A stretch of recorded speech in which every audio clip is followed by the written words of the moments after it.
my therapist I got cheated on like this, and she didn't say what I wanted her to say, which was, poor baby sweetie, this session is free.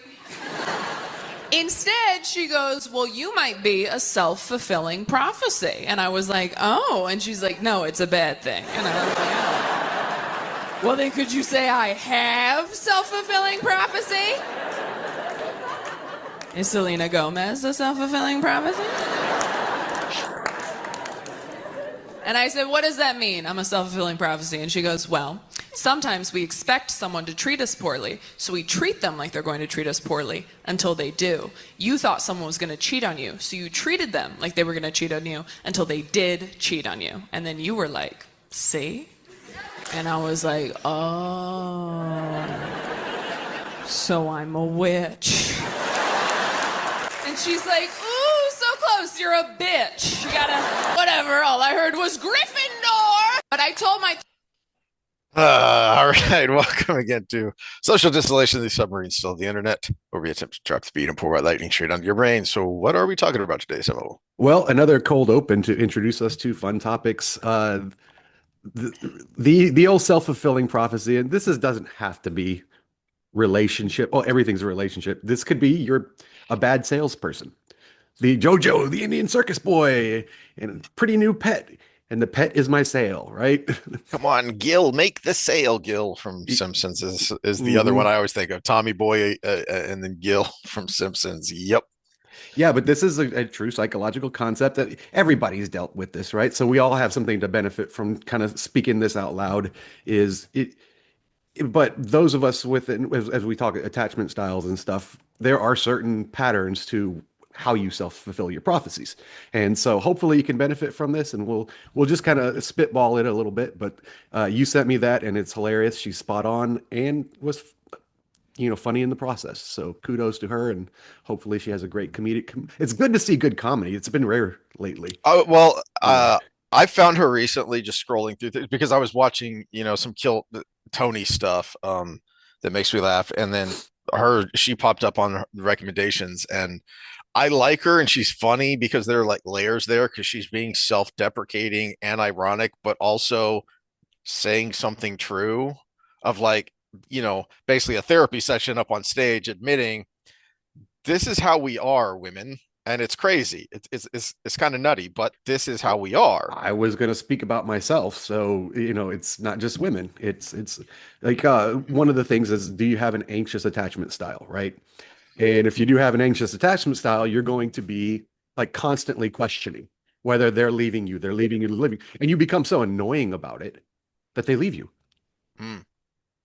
And eventually, she brought up the cheating. It's the you're always angry, you're always angry, you're always angry, and then all of a sudden you get angry because you're always being told you're angry, and then they're like, "See." Yeah, well, you've brought this up that this is actually a tactic from the CRT DEI people that I was they going to go into that to a study there. Poke Yeah. you. The purpose of them poking, needling, constant is to piss you off so that they can then use your reaction to point and say, "See, we told you." Mm-hmm. And we all do it to some degree, but it is it is actually a Machiavellian tactic. I should have put it Saul Alinsky. He talks about doing that. Mm-hmm. That is one of his pieces of advice for activism. So one of the things I thought of when you were talking at the beginning there, I had to look it up because I knew it was old. I always forget just how old it is. The Power of Positive Thinking, which basically created the self-help industry, was first published in 1952. Mm-hmm. Okay, so this is not a new concept, but the reason we have this entire self-help industry from, the Tony Robbinses and the books and all the way to the academics, in psych and psychiatry, is because it's hard. Mm-hmm. It is not easy to do. Well, we kind of touched on it with our statistics talk last time, false positives and false negatives, right? So if, as a guy, most women expect the guy to approach them in a dating relationship, right? 80% of women say they want that. even though that's not the perception you get with modern dating. But the problem is it's not the perception you get with modern dating. Men think they don't want that. So I need a false positive bias to approach a woman because if I didn't think I had a chance, what would be the point? Well, and that's another, layer to that clip. Yeah, Hmm. it's funny, but there's also a lot to think about there because another thought I had um with the way she sets that up and presents it is that um that that concept is kind of a foundational layer for females who tend to be higher in neurosis Hmm. for reasons that we have talked about that make logical, social, and evolutionary sense for their brain. Well, how much worse is it going to be when you have inculcated successive generations now of girls and young women into this idea that they're safer with a freaking bear than just a random guy? How many people, how many And how the many answer you young get women are is going to at be least like you know her? what the bear wants. And I'm like, yeah, the bear wants to eat you. Yeah, butthole first while you're still alive. Hmm. So not cool, but they are deadly serious when they give these answers. Well, yeah, because the bear will just kill me. The man will do horrible, unspeakable things to me. Like, Eating, try eating to you. marry me and make me. It is. It's the clips that help me lose my faith in humanity from whatever that podcast is, where they have a bunch of chicks, usually OF girls, whatever. Um, and and one of the ones that I have seen multiple times. And then I realized, oh, wait, no, he's talking to a different set of girls and they're saying the same thing of, I don't need no man. I'm a strong, independent woman. Well, of course he pays for the first date. And in one of these clips, I loved that he just did the math. He said, okay, what's a first date cost? I mean, if he drops $100 on you, how much out of his life, if we just assume he's making X, dollars an hour, that meant he just spent, 2 to 3 hours of his life working to take you on a first date. Hmm. That's 2 to 3 hours of his life he doesn't get back for you.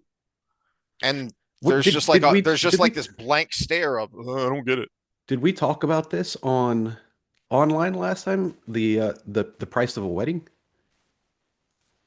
Um, I don't remember, but I think so because you brought up the divorce lawyer. Yeah, maybe I was listening to him. But if okay, so if we haven't talked about it, then it's that's like I mean, how much if you're requiring this as part of the courtship process? I need this. It used to be just the ring. The ring had to be so many carats Mm-hmm. and this cut or whatever. You said a date. How many hours? How many weeks of work? Say a guy makes $100,000 a year, and you require $35,000 wedding and future generations. Because if you have kids, you're probably paying for weddings later. So how and you took a third of his year of pay just to say, "Are you this committed to me?" Which is what we do. That's what we do as men. We will also take a bullet for you. So I would give the rest of my life to save that life, right? So it's what we do. As I have ranted several times recently since as we've been having these relationship talks, is women and children first wasn't just a saying, it was a philosophy. It was a Mhm. cultural mantra. It's Just the way just things look at should the be. just look at the statistics from Titanic of the percentage of men versus women and children who survived. And it is staggering. I mean, we've brought up before the ludicrous stat of it's been a while, so I don't remember how they came up with this number, but there was some genetic testing done that indicated approximately 80% of women who have ever lived have passed on their genes only about 20% of men who have ever lived passed on their Mhm. genes Yeah. And then because life's rough. well, life's rough, but also people, we have such a recency bias. We're in a weird Mhm. society. Yep. Think if you were in Portugal in 1600. There's a reason why Portugal colonized a lot of places in that era because they had a lot of young men that were single because there was more men than women being born. And if you weren't the firstborn son, you got sent to Brazil. Yeah. And that was just it. You were there to colonize because that was the best way to get you out of Portugal so you don't get violent because you're not getting laid. Yeah. Um, well, speaking of getting laid, this is, Wait, we kind of went, I don't know how we got here yeah. from what we started with, but self-fulfilling prophecy, do you want to hammer that because I want to go into relationship styles and stuff. Well, I want to use a specific example because we have talked a lot recently in general when we talk relationships, but lately we have talked a lot about sex and relationships and sexual dynamics between men and women. We've brought up, someone newer that we've recently discovered, Laura Howe, a British psychologist, I believe, and but then also you've brought up some other people who along these lines, the sex doctors. um that I think is an interesting and important example of where this kind of self-fulfilling prophecy can come in, because men and women put different emphasis on it. And so if you're cross-sex mind reading, you're going, if you're on the female side, well, he just wants me for my body. No, he needs that to affirm or to reaffirm that you actually care about him. That's the way we work. Guys, oh, she's not in the mood. She's not interested in sex. One, she does not find me physically, sexually attractive anymore.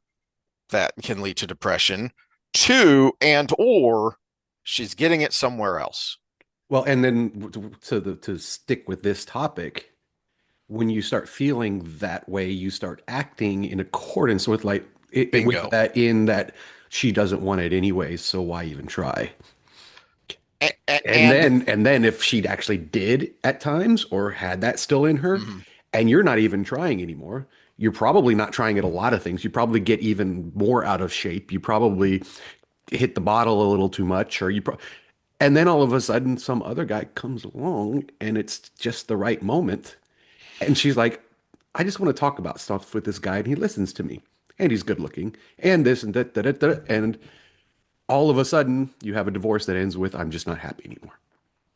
Or vice versa. Yeah. Whoever starts it, however it starts, and Hmm. then it just starts to Yeah. spiral because of that self-fulfilling prophecy idea, and the combination of the lack of understanding with the lack of communication. Hmm. And so, in kind of synthesizing a number of things here, uh, but it kind of hit me the other day that a way to think about it from the female perspective: sex. I want it. I like it, some more than others. Everyone has a different sex drive. I want it. I like it, but I don't need it. Because what I need, again, speaking from the female perspective, is the connection. Hmm. And sex can And give just that to connection. yeah, and just to bring it to the biological, in the middle of Heath's monologue here is that's because it's risky for her. Mm, She is designed to feel that way. It is she is designed to want and need the end result of it, but be scared of the process. And so that comes out in again modern society where we can do it anytime we want without any repercussions. Well, the mind doesn't work that way. The mind doesn't say, "Oh, well, birth control exists, so I'm just going to get rid of this stopgap." You know. Okay, continue. So, also, as part of all of that biological witchcraft, she can get much the same effect from just cuddling in bed watching a show together. In It's fact, she actually needs that part of it yes. because that's when you're showing your commitment that you're going to We stick around after the act. we both need it, but much more so from the female side. Hmm. There's a much there's greater importance and more impact. So, you know, I've had a rough day. I'm feeling like crap. There's nothing that's going to pick me up, literally, more than my wife putting on something sexy and initiating the intimacy, right? For her, it could be as simple as, you know what, you got hung up at work, today sucked. Forget about whatever we were going to do for dinner. Just order whatever you're craving. We'll, sit on the bed. We'll watch whatever you want to watch. We'll just hang out tonight. Draw a bath, whatever, you know. Whatever it is that helps her unwind, relax, detox, however you want to phrase it. And then maybe once she's reached that mental state to I just forgot her name, the sex doctor lady, Uh, Marion Brandon. Marion Brandon, as she put it in that video we played a while back, that might be the foreplay to the foreplay. That might get her in the mood. And then, but from the guy's perspective, don't, you can hope for it, but don't expect it, because what matters is helping that mental reset and strengthening that Yeah, connection. and I'm just keeping us on topic here then too, because as the guy, you're saying, "Oh, she had a bad day. It ain't going to happen anyways." So then you don't Exactly. go proceed to do those things. You're coming at it from a negative mindset, Hmm. so it's not going to be.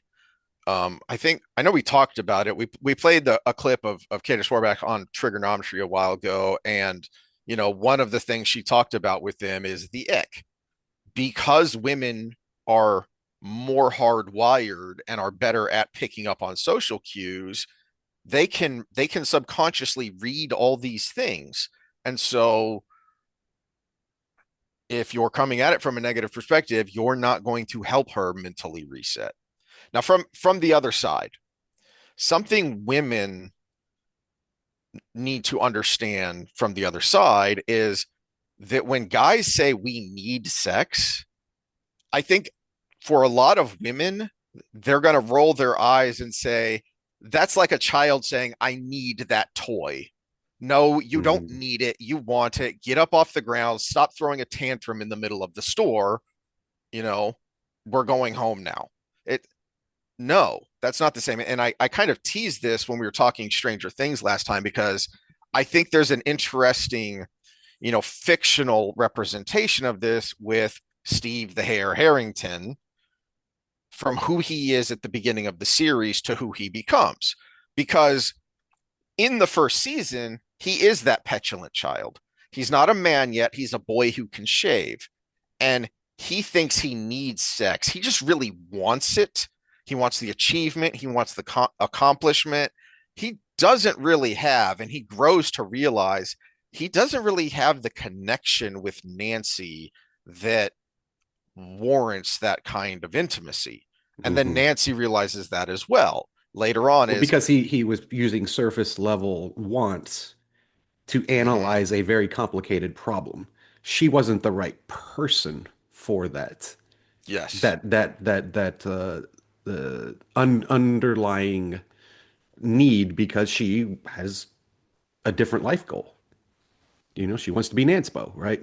It's, fast forward to the end of the series mhm. when they're now, you know, they have jobs, they have lives, they're in college, whatever, and he's talking about, still looking for that girl to settle down with, to have 4 to 6 kids. And when he finds her, he still needs it. Even when you're done, even when you've had your 6 kids, he still needs that to continually reaffirm it isn't just me and you, it's us.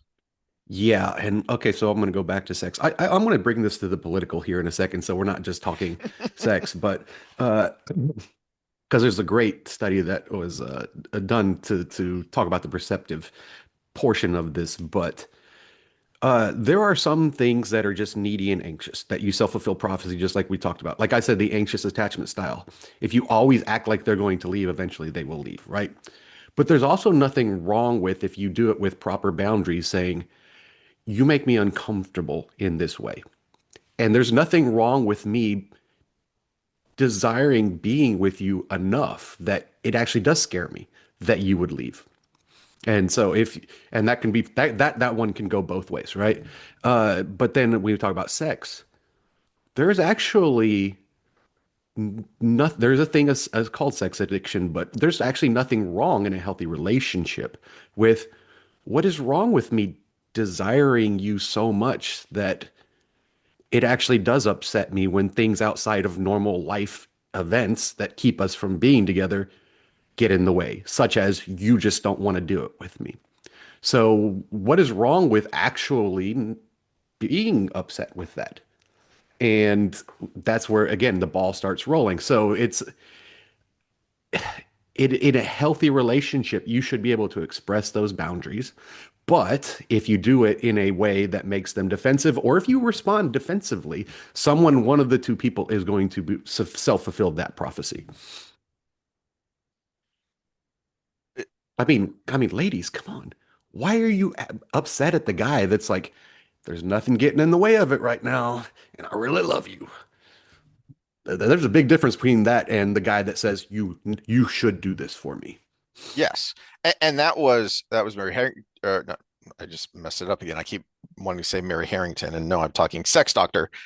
Um, th They that both was her. start with Mary. Yeah, exactly. That's why I Yeah. keep mixing it up. But I mean, that was her point with the foreplay to the Harrington foreplay has said the video. same things though as She well. she has said similar things too. Yeah. And she said her realization to that was actually getting in a good relationship and having a child. She didn't think that way until then. Hmm. And and the in that short little video from the sex doctors, that the caveat was you are in a loving and healthy relationship that you want to stay loving and healthy. Well, that Yeah, includes sex, maybe that we'll make includes that our physical disclaimer intimacy. too. In the beginning of these Exactly. conversations, we're not talking the abusive relationship. And that was her point of, okay, you know your partner needs this to stay fulfilled and to keep that connection alive and growing and healthy, but it takes you a little more work. Okay, well, figure out what that takes and either do it or communicate with your partner, hey, I need, hey, can we do this? Hey, would you mind? Whatever it takes to get you in the that mental state so that the physical state follows, we'll do that. Hmm. Yeah, the problem is we're always playing that line, and this might be where we can take it political. We're always playing that line where the bad actors are going to ruin it for everybody, and we have this inherent need to protect ourselves as well. Mm, And see that language I'm talking about now, if the right person uses it properly, then they're just being genuine with you. And they're saying, I'm trying to teach you how to love me. mm, And I don't want to cross any boundaries you have, but this is something I need. And if we can't come to an agreement there, maybe this is not the right relationship, right? Whereas the Machiavellian manipulative types will use that language just to get their way because they would say, oh, how could you feel bad about that? And then we add to it what's called signal error in game theory, where if power is the goal, as we're talking relationships, I've made the quote, my quote myself, the problem with modern relationships is we treat them as power struggles. mm, And if power is the goal, a signal error will throw everything off. And this is the one I want to go with, is the Dartmouth SCAR study. This became a little bit popular during some of the DEI stuff because it's all about microaggressions and perception, right? So I accidentally have the right book up, Perception, the Tor Nortransder book on perception there, the user illusion. This is where they took a bunch of females. This was all done on females. It probably will have a similar result on males. Uh, but that's just the way the study was done.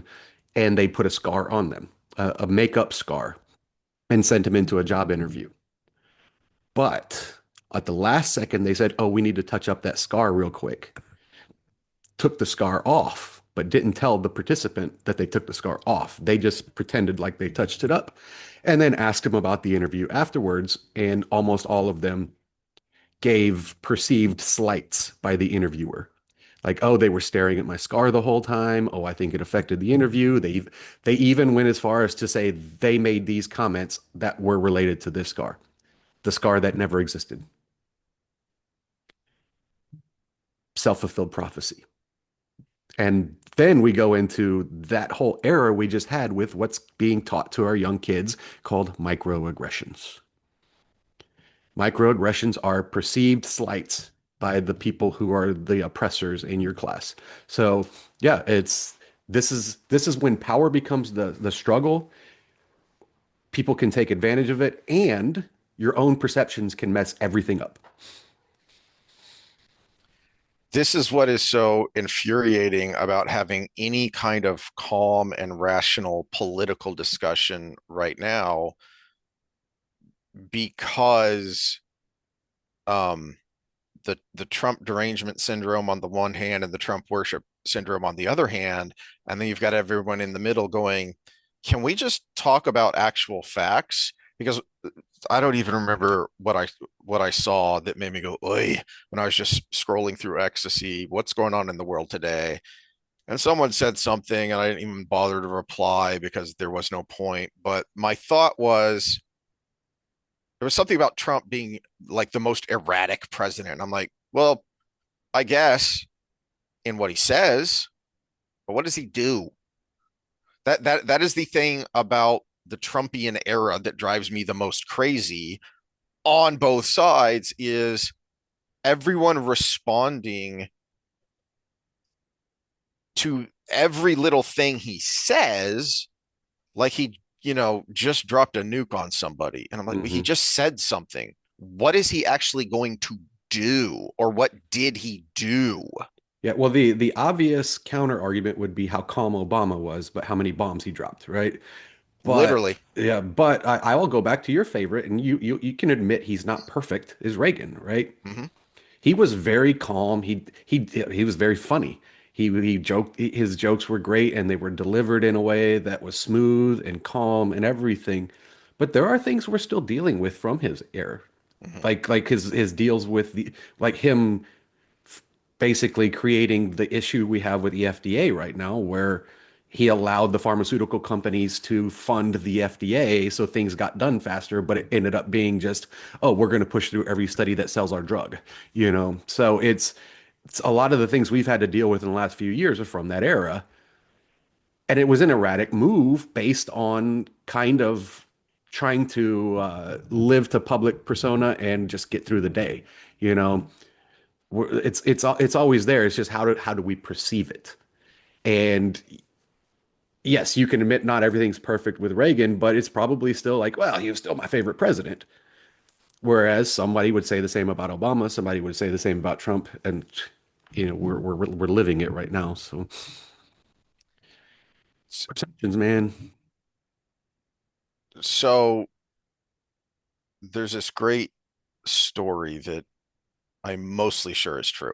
It is certainly fitting with his character, but it's one of those historical anecdotes where you're not 100% sure if it's true, but there's actually a term for it, the Franklin effect. And uh, FDR Franklin or Ben, Ben Franklin? Okay. Benjamin Franklin. So he was in politics in Pennsylvania, and he had this. Um, I believe this was before the Revolution. So this would be colonial politics. He had this political uh, opponent who would go out of his way to just excoriate Franklin every chance he got. I mean, Franklin was the worst of the worst. You think politics are bad now, and they are, but they've never been good. They weren't Go dueling. literally, Like okay. like like who's it that died? Aaron Burr or Aaron Burr No, died? Or no, he killed. Burr killed Hamilton in a Okay, yeah, duel. yeah, yeah, yeah. Yeah. I knew it was Burr and Hamilton. I can't remember who won. Oh, yeah. The the Adams versus Jefferson campaign, when Jefferson won his first term, was one of the nastiest. I don't remember who was doing it, but like one was accusing the other of being a secret transvestite. Okay. That is the kind of stuff that was going That on sounds like something at Trump that would time, do. the early 1800s. Yeah. He'd So probably be like running against Hillary again. But you're really a man. so Franklin's trying to find a way to bring down the temperature of can we just have a civil debate, okay? And he learns that this guy has this fantastic book collection. And for those of you who watch both of our episodes, we talk a lot of Wheel of Time, and that's one of the fun little details in Wheel of Time to me is how precious books are. Hmm. Okay. And this is before in the Wheel of Time, this is before the invention of movable type in the printing press. So they were even more valuable then. But even after the invention of the printing press, they're still rare and valuable and important because that's your entertainment. That is both your knowledge and your entertainment. And so he writes this completely apolitical note to him talking about his book collection. I've heard you have this tremendous book collection. I would love to see it. And I hear you have this one particular book that I haven't been able to get my hands on it. And if it wouldn't be too much trouble, would you mind lending it to me so that I can read it? And the guy responds and he sends the book back. He sends a courier with a letter saying, thank you. That was very nice. I'm glad you appreciate my collection. Here's the book. Take your time. Return it when you're done. And he does. He reads it. He writes a thank you note of it was wonderful. This is my thoughts on it. What are your thoughts on it? And all of a sudden, they're still political opponents, but now Benjamin Franklin is a real human. Hmm. He is a real life human being. They have found an area of commonality outside of politics, and now all of a sudden their debates can be civil disagreements instead of fights. And you would think that would be reduced with the advent of things like social media because we can see like they could go their entire lives without contacting each other, right? Because of the way things were back then. I mean, it took you had to get on a horse and pony to go somewhere, right? And nowadays you can see, yeah, oh, this person said something about me online. Oh, let me check their profile and see what everything I need to know about them. But it's actually gotten worse because we create these things online that are personas, basically. And now take that back to let's rewind back to the relationship thing. Say you're trying to get in a relationship with somebody. This is we'll go to the what do you remember? Did you ever remember the name of that show you were talking about with all the OnlyFans girls? Whatever. Whatever. Yeah. Yeah. And so okay, so I meet somebody I like and I get online and all of a sudden I see a persona online that I'm like, wow, could I trust this person to be in a monogamous relationship with me? The answer is actually is no. Even if they've turned their leaf or whatever and they're trying to settle down. And it's just made it worse. Or you get in a relationship with somebody and you keep saying, well, what about this? What about this? What about this? What about this? What about this? And then this happens again. You created it.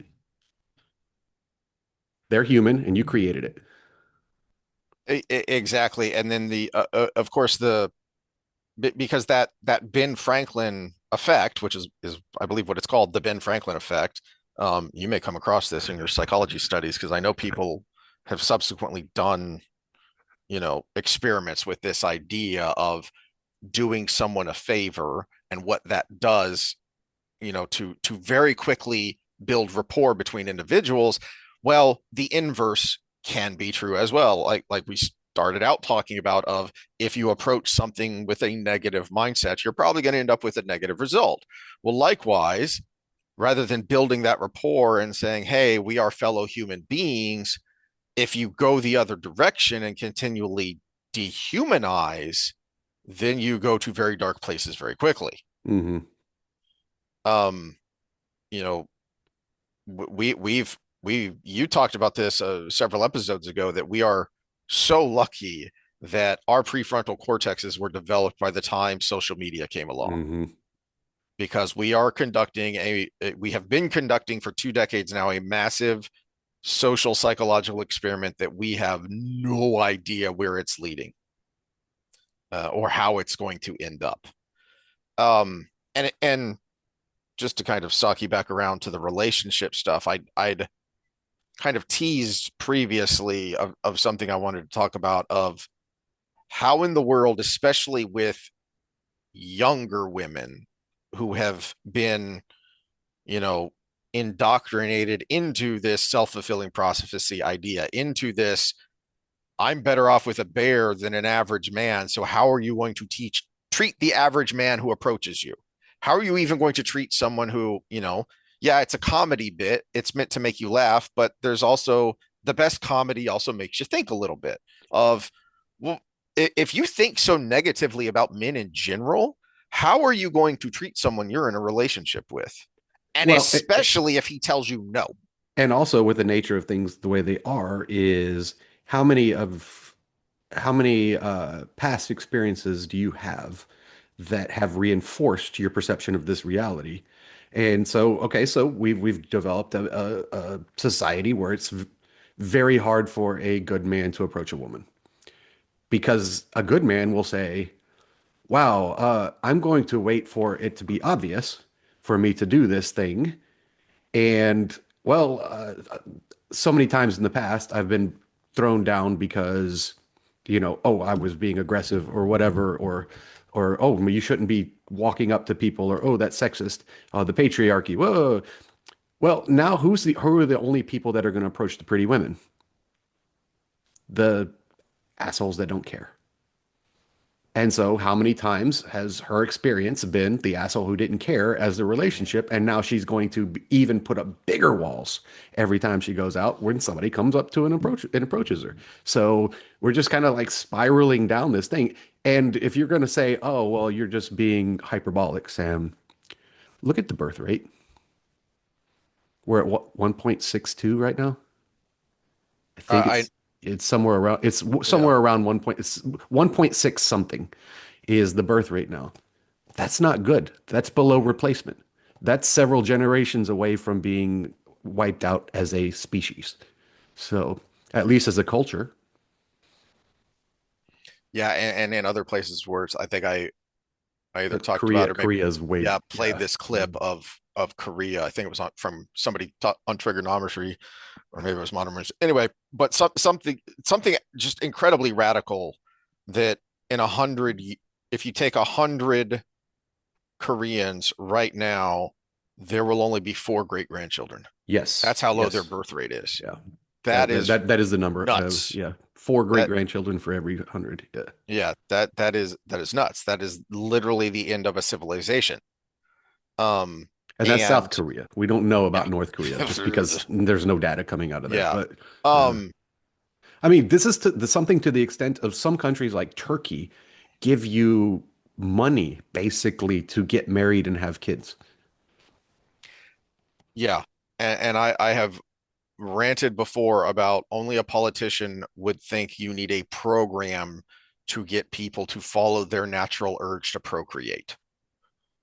No, you either have one, too many programs already, they're getting in the way of that, or you have a cultural rot that you cannot fix with public policy. You cannot fix with politics. It's not a, I hate to use the word cultural rot, so maybe I'll be the positive one here for a bit. Woohoo. It is technology outpacing biology. We still have the urge to have sex, but we have birth control. So the female very rarely has the urge to have a child, but she still gets the urge to have sex because having a child kind of sucks if you're the female. And again, that's baked in the bread. Now, she will get the baby itch, at times, but then at the same time, we live in a distracted. You talk about prefrontal cortex development. We live in an era where we can still take a step back and go, yeah, but my job is this and I have this and oh, it's not the right time yet and blah blah blah. Blah. We didn't have that luxury. What birth control was what, the 50s, 70 years ago. We didn't have that luxury. You were either in it or you weren't. You were either in it or you were the old crow, right? Well, and then speaking of Korea, so I wasn't just whistling Dixie. I was speaking from experience of over 20 years of marriage of, all right, honey, just order what you want. Let's sit down. What do you want to watch? Well, the new season of that stupid Korean dating show that I watched with her was out on Netflix. So season 4 of Singles Inferno is incredibly embarrassing because there are two Korean Americans on the show. And Mm. it started off with, wow, that guy is an obnoxious dude, bro. He's an embarrassing representation of Americans, over there. And then the girl turned out to be maybe worse. As my wife put it, man, she's got some serious mean girl energy. Um, and the mentality that even I mean, you can tell when like the panel of people who watch and commentate are just struggling to find something remotely positive to say to try and keep you interested. But it feels like what they want to say is what I said, which is she knows that the other American dude is frankly a whiny bitch, and so she's got her backup plan. So she can go hoe it up, and she's got her backup plan. Well, that is part of the problem with the modern dating scene, relationship scene is in 150 years ago, I would be exposed to Hmm. 4 females my age in the village, right? It, now I could get on Instagram right now and have Well, 50. that is where, even though it's kind of a hate watch for me, that is where it is interesting because you are kind of running a social psychological experiment here because you're putting these people in a confined area Hmm. where you have like 7 men, 7 women, something like that, 5 to 7. I don't remember how many they do. On each side in a confined space. They don't have access to the outside world. They don't have access to their social media right now. It is just this very small insular community. Well, what happens? Well, very quickly, the other people are realizing this lady's crazy. And she is very quickly turning off all the other guys, and she's very quickly losing what friends and allies she had amongst the other women which very is quickly. why we're seeing an increase in cluster B personality traits is because in the past that would happen. But now I can just go a block away. I can just go to Washington Avenue instead of, the Heights. And you live in a place that's sprawling. Okay, having been to Seoul, that is, I don't like big cities, but that is one of the nicer ones I've been to. But I mean, you talk about population density, you don't have to go very far to find Hmm. a whole different group of people. Hmm.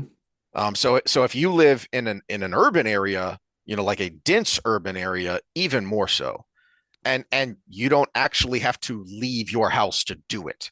Hmm. You just move, get on whatever dating app you're using or hookup app, and you change your location or you expand your search radius, and boom, there you go. Hmm. Yeah, you can even use a fake name and just get on there and never come across anybody you ever know. But how does that actually make you feel? Are you actually happier? Because the statistical data says no, you're actually unhappier. Well, if you're psychopathic or narcissistic, you are happier, but Exactly. Um, have you seen data to indicate if that's increasing? uh I was listening to one of the authors of the latest DSM-5 TR, and they were actually apparently debating in the room of what to include into this massive. Oh shoot, where is it? It's a massive book. It's like Yeah, it's a this freaking yeah. dictionary for if anyone's old enough to remember what those are. Yeah, it's a massive book of diagnostic criteria for mental issues. They were debating whether they should include narcissism because Yeah, it you is the mentioned that. norm now instead of the exception to the rule. Well, and here is the problem, a big problem with that, besides some of the obvious problems that, to the point back to self-fulfilling prophecies, something Jordan Peterson points out frequently that is very important to remember is, what is narcissism? Narcissism feigns competence. Hmm. Like true narcissism is feigning competence. Well, why do It's young women? Gaston from Beauty and the Beast. Yeah. In fact, yes, I have seen a clip where he uses that exact example. Hmm. Okay, so who does Belle have in her village? Well, she has all these literal morons who think books are dumb, or you have the uber narcissist Gaston who thinks he's God's gift to everything. So she chooses the beast because Yeah, even well, though he's scary, he is genuinely competent. and there's also a lesson in there from the Beast perspective because remember, because he was the Beast, he didn't think anybody would accept him, so he Mm-hmm. hid himself into this castle, even though he was the most competent, caring, maybe a little angry sometimes, but part of that is the loneliness, you know. But I mean, yeah, his perception of what other people would think of him caused him to isolate himself and basically have just buddies that were house appliances. But So this yeah, rise in narcissism is only going to make getting past this moment even harder, because women naturally crave and are attracted to competence in a mate, not just current competence, but I forget the term Peterson uses, but potential. Your potential competence is they're not just looking at who you are now, but they're intuiting who they think you could be. that's why the Well, starving artist is very popular, right? exactly. Yeah. Well, the problem is when you are young, you literally don't have life experience. You literally don't have wisdom. That makes it harder to differentiate narcissism from competence. Also, from the Especially in guys, this day and age of very few examples from fathers. and if Yeah. it, from the guy's side, if you aren't actually competent, if you're just narcissistic, eventually that's going to be shown. What you brought up Steve the Hare, and the great scene early on is he gets his butt kicked. Hmm. And that is his humbling moment, his turning point in his character and really in his life, is he gets his butt kicked, he gets humbled because he thought he was all that, but really he was just a facade that no one wanted to challenge. And finally someone had enough and he challenged and proved to everybody that guy's an empty suit. So it is not good for the mental health and the long-term prospects of men or women, and certainly men and women Hmm. together, that we have this rise of narcissism. Um, Also because, okay, let me find this. Let's, I think it works better if you share. So, here's a short of Jordan Peterson, on, I believe this is from Theo Vaughn. Okay. Let me pause it so I can get it up properly for everyone. Giggity. Yep. All right. Those are not friends. Those are just people you know. A friend is someone, this is one of the hallmarks of a friend. Here's two hallmarks. Mm-hmm. A friend is someone you can tell bad news to. And they won't tell you why you're an idiot, and they won't interfere with your suffering. They'll just listen, and maybe they'll suffer along with you. If you're trying to get your life together and your friends get in the way, that's actually real useful for you because you've now identified who your friends aren't. Those are not friends. All right. The reason I wanted to play this in this context with this discussion is it is hard to find a better friend than someone you're in a long-term relationship with, Hmm. because you are literally the most intimate you can be with that person. Okay. And so if you're not able to find that, to find that kind of connection, that kind of intimacy, and especially as we've talked ad nauseum, is you need that other side of the spectrum. You need that masculine or you need that feminine to help you balance, to help keep you balanced, and to help, as Robert Jordan said, the theme I've been harping on is men and women do their best when they work together. Hmm. Okay. If I'm gonna because of I'm our gonna narcissism and our state, we can't find that friend, we have a problem. I'm going to take it even a step further than that because we also need friends, not just our long-term partner, but to protect that relationship. Mm, Because as we're talking about self-fulfilling prophecy, you're self-fulfilling a prophecy with your partner. That friend, if they're a good friend, would be like, dude, you're overthinking. mm. No, no, no, no. She's cool. Just give it a second, you know. Or hey, vent to me. Vent to me. Okay, now do you feel better? Now you don't have to take it out on her. Well, and as he said, the contra example there is if you're trying to get your life together and your quote unquote friends are standing in your way, well, now you know those aren't your friends. Mhm. Because I mean, that's the I need to quit back. I need to cut back on my drinking. Yeah, after you chug this bottle of Jack. Yeah. No, that's not your friend. That's just a dude who thinks it's Why funny. why do you act like we've been there? Again, we speak from experience. We speak from life experience. But and same thing in a relationship. How much have we ranted about and brought up the lady who's got the long Indian name I can never remember, but she was great on Modern Wisdom of No, it stop wasn't getting, long. It was just hard to pronounce. It was like yeah, chatwa or something. Yeah. exactly. Yeah. But you'd think I'd be good about this now living in North Texas, but I digress. Um, Stop getting your psychological help from Instagram. It, if you're getting your yes queen, move on, he's toxic, blah blah blah blah, from a circle of friends that are just telling you to cut him off, you can do better, or man, you already hit that, just quit it, bro. It's okay. That might not be a friend. That might Mhm. be someone who is urging you to give into your base animalistic nature rather than rising above. The friend should be, well, why? What's wrong? It's the you've brought it up before, the backup listener commercial with Teddy Bridgewater, and the My friend's favorite just one. sitting there Yeah. playing on her phone, like, yeah, sure, whatever. And then he comes in and he's actually listening, and he's like, well, what do you think? You think it's Hmm. this? Well, Yep. yeah, It's not your job to be a mechanic, you know? yeah, Yeah. it's you need that person who is going to listen and is going to help you talk it out, think out loud, make better decisions. Hmm. And if you're getting wrapped up in all of this negativity and self-fulfilling prophecy that we've been ranting about for an hour here, you're not going to get out of it. So there's this great scene, I've mentioned before. One of my favorite hate watches a long time ago was The West Wing, because it was very political, but it was also very clever.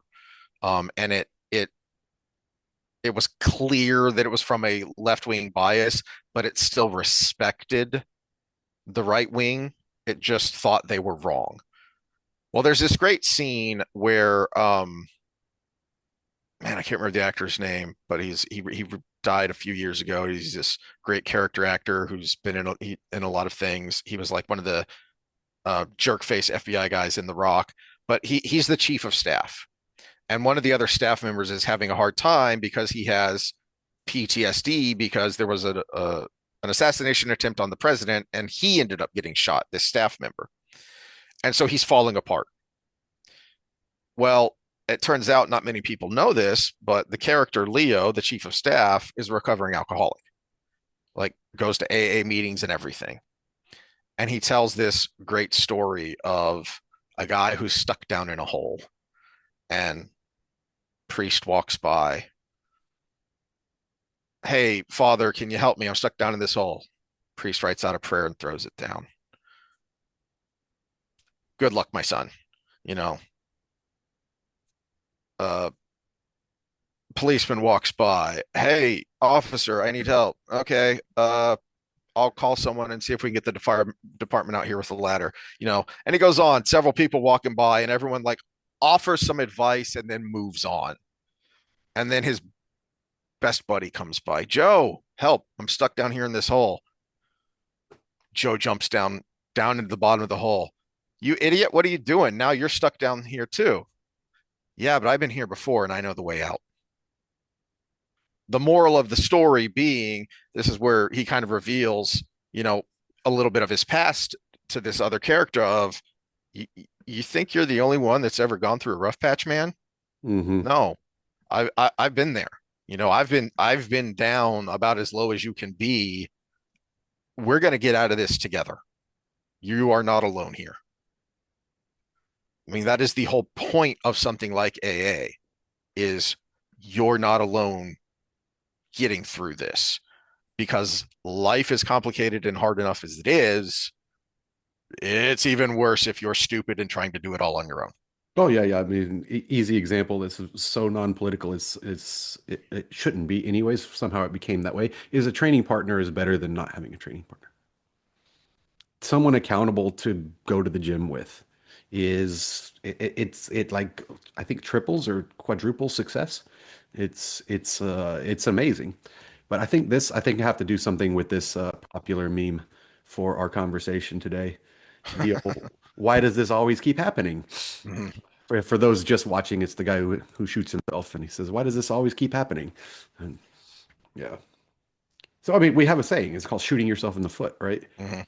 I mean, that is the saying. But no, it's really important. I want to be nuanced in this conversation to say, okay, so she was funny, but there is something to that anxiety, and we got to find the balance to it. Mhm. Okay, was there racism at some point? Yeah, of course there was. There still is to this day, but it doesn't mean it's everywhere all the time. And if you look at the world through that lens, you're going to see it everywhere. Uh, could your partner be cheating on you? Well, I mean, what did I see the other day? It was a false weird, and it was funny that it came across my feed because we talked about false positives and false negatives, and it was always a false negative is worse in research, but I think it's the opposite in relationships. So a false negative would be, I think she's cheating on me, or I think my partner is cheating on me, but they actually weren't, is actually the better error than the other way around. But back to this conversation, if you think they are and they're not, and you treat them like they are, they might end up doing Mhm. that. So, Well, and that's so my final thought to wrap things up here is there was something I wanted to talk about to kind of add to what we talked about previously with Dr. K mm, on Diary of a CEO. I just happened to stumble across this clip from a year ago where he was talking about, um, from a psychiatrist point of view, why are so many young men attracted to the Andrew Tates of the world? What is causing this? And his main point was, well, what's a big factor that's feeding it is the fact that these young men and boys keep being told you're bad, don't do that, and no one is saying why. Why mm, are you interested in this? Well, what about this person and what they're saying is attractive to you? What do you think they're saying? What do you think is real here? And also ignoring the fact that young men, especially straight white men, have a lot of legitimate gripes with the way our modern society is constructed. That was Helen Andrews' whole point with her essay of the great feminization, is we have rather than creating equality, we have just inverted the inequality. mhm. And so there are But legitimate again, gripes back to there. activism, Ibram X. Kendi. Exactly. The cure for past racism is modern racism. The cure for modern racism is future racism, Hmm. which is a That's self-owned because hmm self-fulfilling prophecy. talk about, yeah, You want white people to get racist, be racist to them now. exactly. There you go. Well, on the other hand, I thought of this when I was sitting with my wife watching this show, and I blurted out, and she slapped me because I think the coarsest language I've ever heard is she might say crap every once in a while. And I called the American kid a whiny bitch. And because like the first or second day, he's sitting there, whining in the guys' room with a couple other guys and saying, this is hard. I want to go home. I'm like, dude, it's been a couple of days. Suck it up, Buttercup. And that was just popped into my head because I mean, how many times did we hear that as kids?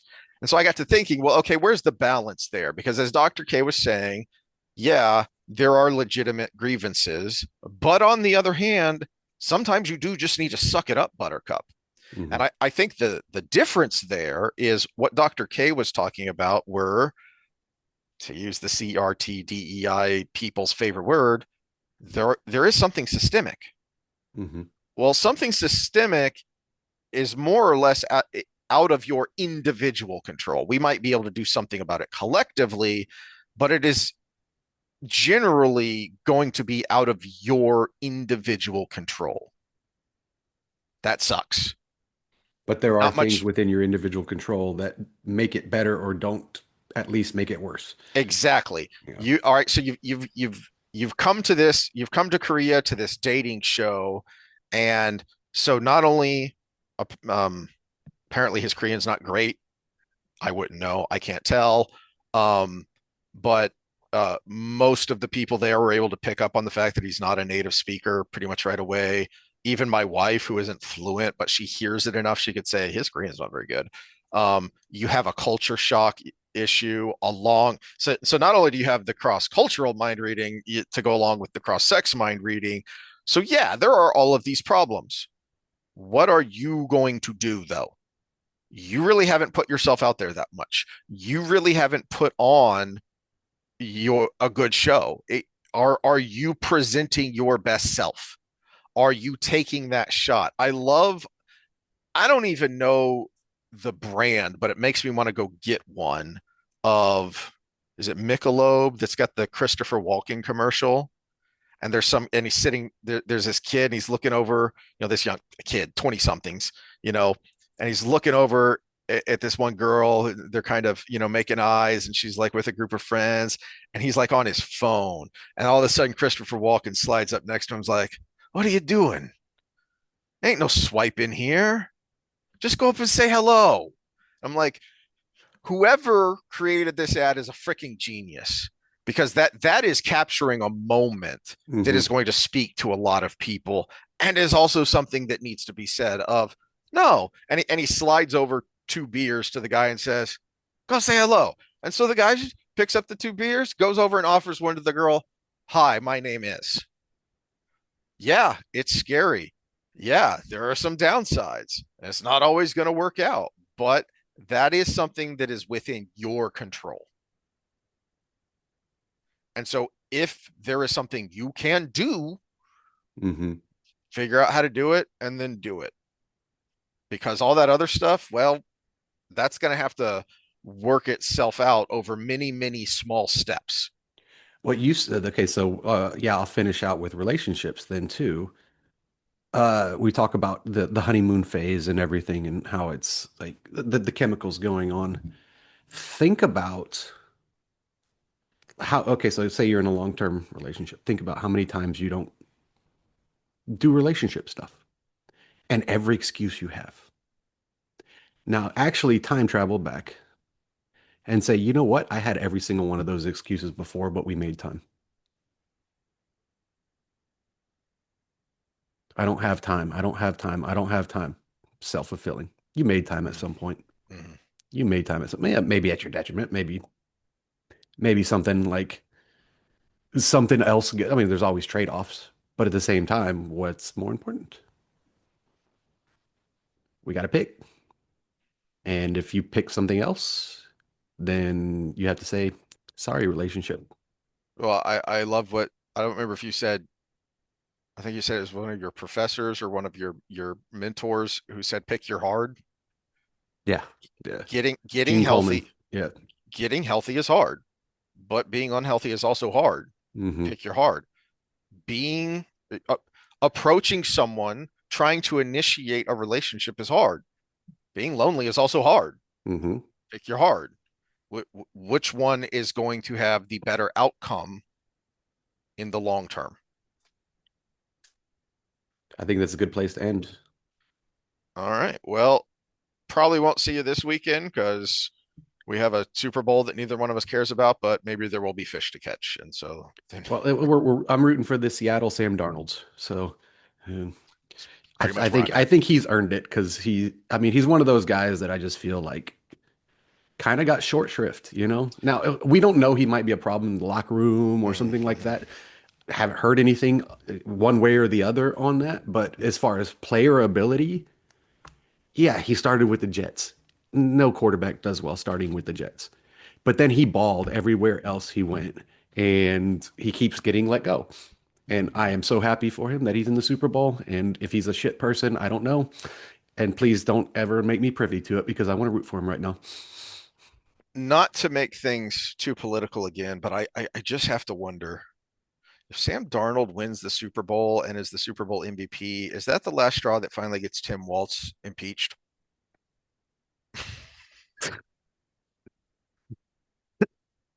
Did, did Tim Waltz have something to do with him leaving Minnesota? I don't know. I just feel like that would be maybe that'll be the last straw. I For had to this. like say that out loud so everybody knew the connection that it would. We shall find out. All right. Well, we'll find out and we'll talk about it next week. See y'all then. I root for good food as every Super Bowl. Good food. Later.